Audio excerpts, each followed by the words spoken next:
what turned me on about the children, the young teenage girls that I was chatting with online was their innocence and the idea that what I was doing with them, talking sexually with them, was taboo to society, I guess, and it excited me.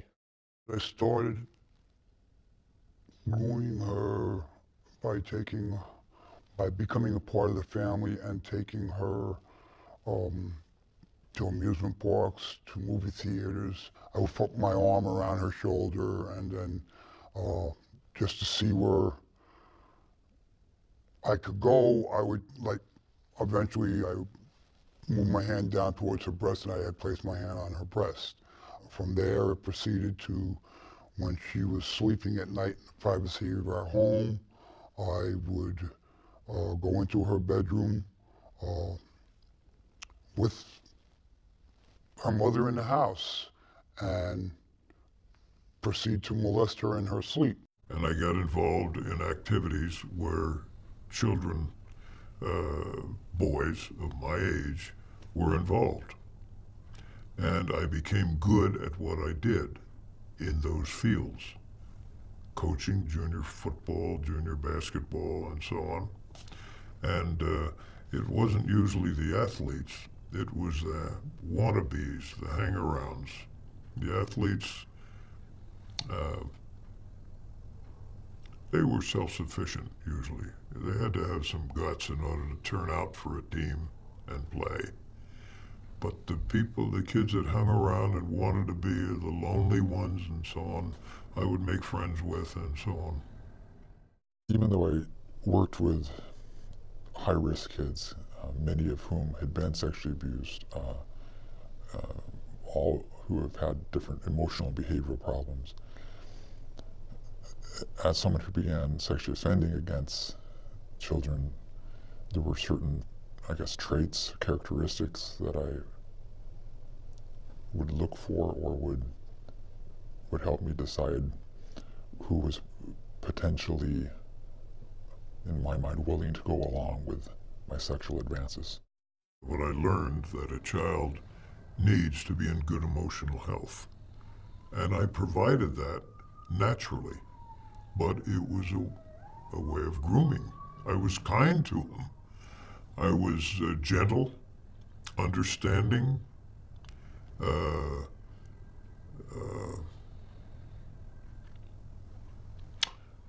I was empathetic. In other words, I supplied what he didn't get at home. A pseudo-parent.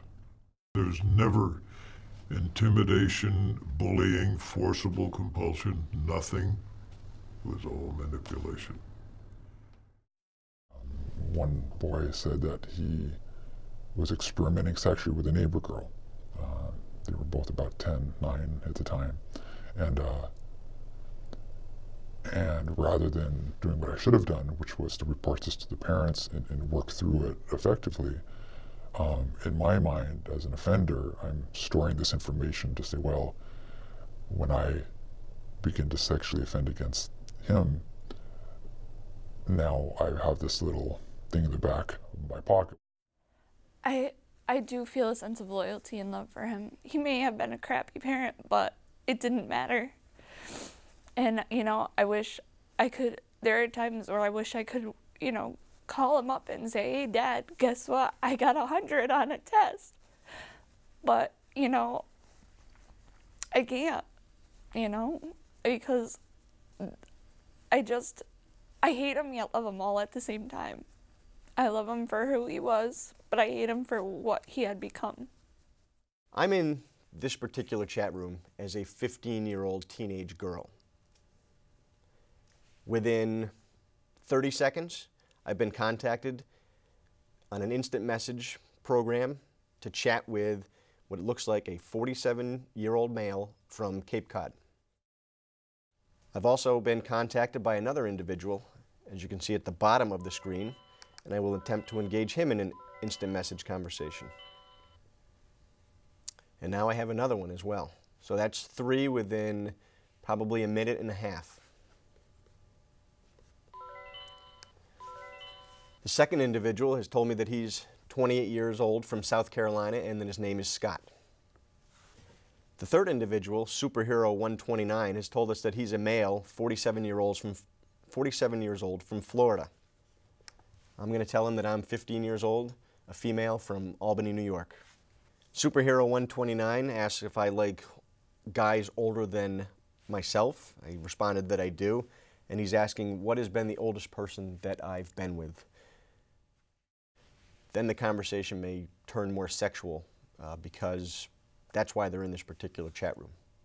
He sent me the picture of himself in the big muscle pose, and I'm trying to do a little flattery. I said, oh, you're huge, you must work out a ton. I'm telling him my dad does too, just to show him that he's still talking to a 15-year-old girl. He responds, I would not think a pretty young girl like you would like an older guy like me, but I do.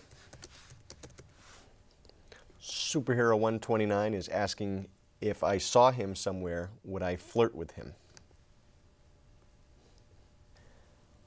I asked Superhero 129 what he would say to me if he saw me out on the street someplace, and he'd tell me that I'm a pretty girl. I'm asking what else he would say. And there he goes. He says, would you fool around with me?